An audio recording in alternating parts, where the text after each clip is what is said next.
My greedy mother-in-law demanded a 50% share of my $10 million restaurant for her younger son. I refused because he was a college dropout with a reckless nature and a habit of wasting money. Enraged, they conspired to burn down my restaurant. However, when they returned home, a shocking surprise awaited them, something they never anticipated. My name is Sophia Anderson, and I built my dream with my own hands. My restaurant, Sophia's Delight, wasn't just a business. It was my heart, my passion, and the culmination of years of hard work. Located in the bustling heart of Chicago, it stood as a beacon of comfort food, laughter, and celebration. I loved every moment of running it, early mornings, late nights, and everything in between. But life has a way of testing you, doesn't it? Success can bring out the best in some people and the worst in others. Looking back, I should have seen the signs, the cracks in the foundation of my relationships. But I didn't. I was 30 years old, married to Michael Anderson, a kind and steady man, or so I thought. Michael was an IT consultant, a calm and logical person who initially supported my dreams. For a while, everything seemed perfect. But perfection is just a mask, isn't it? Beneath the surface, there were things I didn't want to see. And then there was Margaret Anderson, my mother-in-law.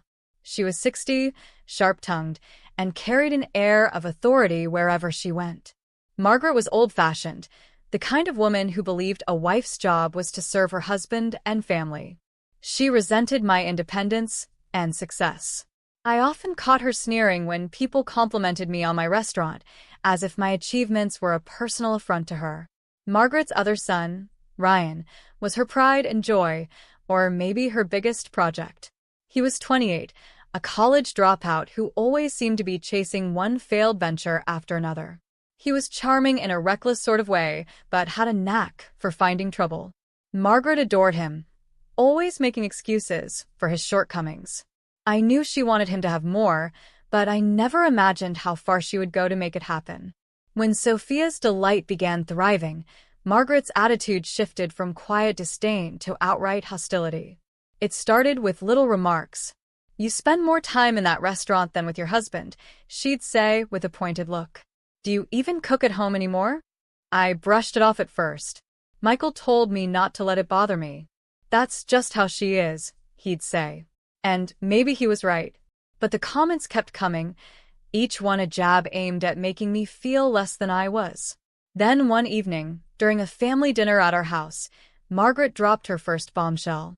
She sat at the table, her wine glass in hand, and announced, "Sophia, I've been thinking. You've built something wonderful with that restaurant. But it's time to think about the family." I raised an eyebrow. "What do you mean?" "Well," she said, smiling sweetly, "Ryan's been struggling to find his footing. If you gave him a stake in the restaurant, say 50%, he could finally have a solid future. He'd make a great partner." I was stunned. 50%? Half of everything I'd built from scratch? I glanced at Michael, expecting him to step in, but he stayed silent, his eyes fixed on his plate. "Margaret," I said as calmly as I could, "I appreciate your concern for Ryan, but Sophia's Delight is my business. I can't just hand over half of it." Her smile faded, replaced by a hard, icy glare. "Family comes first, Sophia. You wouldn't even have that restaurant if it weren't for Michael's support." Her words cut deep, but I refused to back down. Michael supported me because he loves me, and I worked every day to make that restaurant what it is. Ryan's welcome to work hard and create something of his own. The tension at the table was unbearable. Ryan sat there smirking, as if this was some game to him. Margaret, however, was furious. I knew I'd crossed a line, but I wasn't about to compromise my principles. After that night, Margaret's hostility became more open. She stopped visiting the restaurant and made snide comments about me at every family gathering. Michael tried to mediate, but his attempts felt half-hearted. "She's just set in her ways," he'd say. "Give her time." But time only made things worse. Ryan started dropping by the restaurant uninvited, offering advice on how to run it better. I knew he was acting on Margaret's orders, testing the waters for another attempt to claim a share. I ignored him, focusing instead on expanding the menu, renovating the dining area and training my staff. Still, the strain was getting to me. I could feel it in my marriage. Michael and I argued more often. He began to echo Margaret's sentiments, telling me I was too focused on my career and not enough on the family. The love and partnership we once had started to feel like a distant memory. One afternoon, Margaret came to the restaurant unannounced. She walked in, her face a mask of false sweetness, and sat at a corner table. I reluctantly joined her. "Sophia," she began, "I don't know why you're being so difficult. Ryan needs this. We're family." I folded my arms. "And I've told you, Margaret, this isn't about being difficult. This is about what's fair. I built this business. I won't give it away." Her eyes narrowed. "You'll regret this." Something in her tone sent a chill down my spine. I tried to shake it off, but deep down I knew Margaret wasn't someone who took no for an answer. As I watched her leave that day, I couldn't help but feel that something was coming. Something I wasn't prepared for. And I was right. I should have trusted my instincts that day when Margaret left the restaurant with that chilling warning. There was something in her eyes, a mix of anger and determination, that unsettled me. But I had so much on my plate that I brushed it aside, convincing myself that her words were just empty threats. I should have known better. Margaret was not someone who made idle threats. Life moved on, or at least it seemed to. I threw myself into my work at Sophia's Delight, using the restaurant as both my sanctuary and my purpose. Despite the tension at home, I believed that if I worked hard enough, things would get better. But I was wrong. The storm was brewing, and it was about to hit me in ways I never imagined. The fire happened on a quiet Tuesday night, just after closing. I was at home, exhausted for a long day, when my phone rang. It was my head chef, Julia, her voice frantic. "Sophia, the restaurant, it's on fire." My heart stopped. What? "Are you sure?" Yes. "The fire department's already there, but it looks bad. You need to come right away." I don't even remember how I got there. The drive was a blur, my hands trembling as I gripped the steering wheel. When I arrived, I was met with chaos, fire trucks, flashing lights, and smoke billowing into the night sky. My restaurant, my dream, was engulfed in flames. I stood there, frozen, as firefighters worked tirelessly to control the blaze. Julia ran up to me, her face streaked with tears. "I'm so sorry, Sophia," she said. "I don't know how this happened, neither did I." All I knew was that the sight of Sophia's Delight burning felt like a dagger to my chest. It was as if everything I had worked for was being ripped away from me. The next few days were a whirlwind of devastation and confusion. The fire department conducted an investigation and confirmed what I had feared. It wasn't an accident. The fire had been deliberately set. Arson. The word alone made my stomach turn. Who would do such a thing? Why would anyone want to destroy something so precious to me? My mind raced with possibilities, but nothing made sense until I remembered Margaret's parting words. "You'll regret this." I didn't want to believe it, but a small, persistent voice in the back of my mind whispered that she was capable of it. Still, I needed proof. I couldn't let suspicion turn into accusation without evidence. As the investigation unfolded, I found myself haunted by anxiety and anger. Michael was no comfort. He tried to be supportive at first, but his patience wore thin as I became consumed by the search for answers. "Maybe you should just focus on rebuilding," he said one night as we sat in the living room. "Rebuilding?" I snapped. "Michael, someone burned down my restaurant. Don't you want to know who did it?" "Of course I do, but what good does obsessing over do? The insurance will cover the damages. Let it go, Sophia." I couldn't believe what I was hearing. Let it go? How could he be so dismissive? This wasn't just about the money. This was about betrayal, about someone deliberately trying to destroy my life.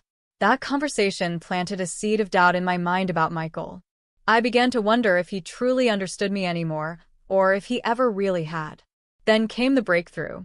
The restaurant security cameras had survived the fire, and the footage was recoverable. I couldn't describe the mix of fear and determination I felt as I sat in front of the laptop, watching the recordings with the investigator. And there it was, the truth laid bare in black and white. The footage showed Margaret and Ryan sneaking into the restaurant late at night. They carried cans of gasoline, their movements swift and deliberate. Margaret, with her usual composure, directed Ryan as he poured the fuel around the dining area. Then, with a flick of a lighter, they set my dreams ablaze. I felt sick. My hands shook as I watched the flames roar to life on the screen. My own mother-in-law, my brother-in-law, they had done this to me. Armed with the evidence, I went to the police. Margaret and Ryan were arrested shortly after, their faces plastered across local news stations. The community was shocked. How could a mother and son stoop so low? But what hurt me the most was Michael's reaction. He wasn't angry at his mother or brother. Instead, he was angry at me. "This is what happens when you push people away," he said, his voice cold. "You've been so focused on that restaurant that you've forgotten about the family. If you had just listened to her." I couldn't let him finish. "Are you serious, Michael? You're blaming me for this? They burned down my restaurant. Your mother and brother committed a crime, and you're saying it's my fault." "I'm saying it didn't have to come to this," he shot back. "You could have handled things differently." I couldn't believe what I was hearing. The man I thought I could rely on, the man I loved, was defending them. It felt like another betrayal, one I wasn't prepared for. That night, I lay awake, replaying everything in my mind. The fire, the betrayal, Michael's words, it was all too much. I realized then that something had shifted between us, something I couldn't ignore. This wasn't just about Margaret or Ryan. This was about Michael too. He wasn't the man I thought he was, and I couldn't keep pretending otherwise. The fire had destroyed more than my restaurant. It had destroyed the foundation of my marriage. And deep down, I knew what I had to do. I never thought I'd reach a point where I'd question my entire marriage. Michael had been my rock, my partner, and the one person I thought I could lean on when the world turned against me. But the fire changed everything. It didn't just destroy Sophia's delight. It exposed cracks in my relationship that I could no longer ignore. After Margaret and Ryan's arrest, the days that followed were suffocating. I couldn't escape the whispers of betrayal or the judgmental stares from people in our community. But the worst part wasn't the external scrutiny. It was the cold, growing distance between Michael and me. At first, I thought he was in shock. After all, it couldn't have been easy for him to process the fact that his mother and brother were responsible for something so heinous. I tried to give him space, hoping he'd come around. But the more I tried, the more he withdrew. One evening, I decided to confront him directly. It was late, and we were sitting in the living room. The silence between us was unbearable. "Michael," I began cautiously, "we need to talk." He glanced at me, his expression weary. "About what?" "About us," I said, trying to keep my voice steady. "About what happened." He sighed and ran a hand through his hair. "Sophia, I don't know what you want me to say. It's a mess, okay? I know that." "A mess?" I repeated, incredulous. "Your mother and brother burned down my restaurant, Michael. They destroyed everything I worked for. And instead of being angry at them, you're blaming me?" "I'm not blaming you," he said, though his tone suggested otherwise. "I just think this whole thing could have been avoided. If you'd been more flexible, maybe they wouldn't have felt pushed to do something so drastic." The words hit me like a slap. I couldn't believe what I was hearing. Flexible? You think I should have just handed over half of my restaurant? The restaurant I built from nothing? To Ryan, of all people. "Their family, Sophia," he said, his voice rising. "Maybe it wasn't fair, but sometimes you have to make sacrifices for the people you care about." I stared at him, my heart sinking. "So that's it? You think I should have let them walk all over me? That it's my fault they committed a crime?" "I didn't say it's your fault," he said, though his tone lacked conviction. I don't know, Sophia. This whole situation is tearing us apart." And there it was. The truth. Michael wasn't angry at his mother and brother because, deep down, he thought I was to blame. Maybe he didn't say it outright, but his actions, his words, and his indifference all pointed to the same conclusion. He didn't see me as his equal. He saw me as an obstacle in the way of his family's unity. That night, I lay awake in bed, staring at the ceiling. My mind was a whirlwind of emotions: anger, sadness, betrayal. But beneath it all was a growing clarity. This wasn't just about the fire or Margaret's schemes. This was about Michael's inability to stand by me when I needed him the most. I realized then that I couldn't continue like this. The fire had already destroyed my restaurant. I wouldn't let it destroy me too. The next morning, I made my decision. I sat down at the kitchen table and waited for Michael to join me. When he did, I took a deep breath and spoke the words I never thought I'd say. "I want a divorce." Michael froze, his coffee cup halfway to his lips. "What?" he said, his voice laced with disbelief. "I can't do this anymore," I said, my voice trembling but firm. "I can't be with someone who doesn't respect me or support me. You chose your family over me, Michael. And I can't live with that." He set the cup down, his face a mixture of shock and anger. "You're seriously doing this? After everything we've been through?" "Yes," I said, meeting his gaze. "Because I deserve better. I deserve someone who believes in me, who stands by me when things get tough. And that's not you." The days that followed were some of the hardest of my life. Filing for divorce felt like closing the door on a chapter one wasn't ready to let go of, but I knew it was the right thing to do. Michael begged me to reconsider at first, but his pleas were half-hearted, as if even he knew this was inevitable. Through it all, I clung to one thought: I had survived the fire, and I would survive this too. Margaret and Ryan had tried to destroy me, but they had failed. I wasn't about to let their actions define me or my future. I started making plans to rebuild Sophia's Delight. The insurance payout would cover some of the costs, but I knew it would take more than money to bring my dream back to life. It would take resilience, determination, and an unshakable belief in myself. And for the first time in weeks, I felt like I was ready for the challenge. The fire might have taken my restaurant, and Michael's betrayal might have taken my trust, but neither could take my spirit. I was stronger than that. I was stronger than them. The days after my divorce felt like walking through rubble. Everything I thought I'd built, my marriage, my place in Michael's family, and even the walls of Sophia's Delight, had been reduced to ashes. But if there's one thing I've learned, it's this: you can rebuild. You have to. It wasn't easy. The insurance payout gave me a start, but the real challenge was finding the strength to begin again. Standing in the charred remains of my restaurant, I felt both grief and determination. The memories of what had been lost hurt, but they also reminded me of what I was capable of creating. I started small. The first step was clearing the debris, brick by brick, a symbolic gesture that felt like therapy. The old space wasn't salvageable, so I decided to relocate. A charming corner property became the new home of Sophia's Delight. It was a risk, but I had no choice but to take it. I was blessed to have people who believed in me. My head chef, Julia, was one of them. "You're stronger than this, Sophia," she told me. "And I'll be here every step of the way." Her words fueled me. Slowly, I rebuilt my team and worked tirelessly to bring my vision to life. I threw myself into every detail, choosing new furniture, redesigning the menu, and rebranding the restaurant. This wasn't just about reopening, it was about proving to myself that I could rise above everything that had been done to me. Meanwhile, news of Margaret and Ryan's arrest spread quickly. Their trial became a public spectacle, and I attended every court date, not for vengeance, but for closure. Watching them face the consequences of their actions was both painful and validating. Margaret, once so smug and self-assured, looked like a shadow of herself. Ryan, too, avoided my gaze, his charm replaced by shame. The court's ruling was swift. Both were convicted of arson and sentenced to prison. As the verdict was read, I felt a strange mix of emotions: relief, sadness, and even a twinge of pity.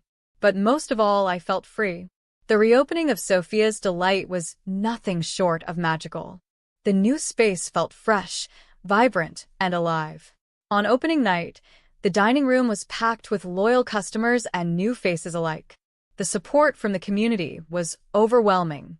Many people had followed my story and admired my resilience. I realized then that I hadn't just rebuilt a restaurant. I'd rebuilt myself. Michael didn't show up that night, and I didn't expect him to. We hadn't spoken since the divorce was finalized. I heard he'd moved out of Chicago, unable to face the fallout of his family's actions. A part of me wished him well, but another part knew I was better off without him. As I stood in the middle of the bustling dining room, watching happy customers enjoy the fruits of my labor, I felt an overwhelming sense of peace. Yes, I had been betrayed by Margaret, Ryan, and even Michael in his own way. But their betrayal didn't define me. My resilience did. This is my story, one of fire and ashes, of heartbreak and healing, and of strength and triumph. And if there's one thing I've learned, it's that no matter how much the world tries to break you, you can always rise again. Stronger, wiser, and unstoppable.